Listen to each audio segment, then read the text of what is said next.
interpret. Pas mo bitaw tayo bro kay pabungol. Oh, kana pong siyempre nag-travel kita kaya nakuan ka sa hangin sa imuhang danggan. Isa na siya nga murag ma-feel ni mga naay maghagyong.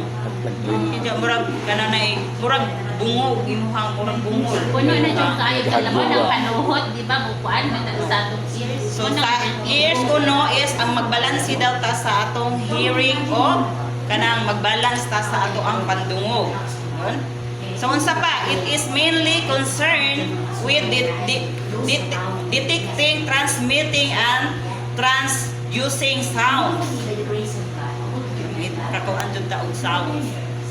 So kung napoy tay mga to ang topic is dagit ay so sa mga buta nga dili makakita do diri po sa dunggan nga dili ka dungog so, makahinumdum ko sa garden camping nga ma'am tugangin ni di man di so mga ingana ba then dini giingon di pasabot dini is the ear is one of the main we receive information from the world around us. So ang danggan maoy pinaagi sa danggan makakuha ka tag impormasyon. Pinaagi po sa danggan makadungog ta sa ulong sa Ginoo.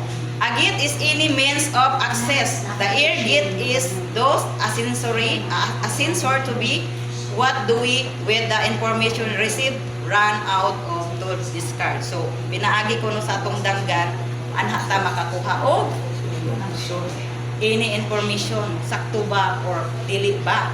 So naa dinhi duha ka outline dinhi sa kanang ear gate. So ang una is dull ears. So sa maning dull ears. Bungol. Bungol.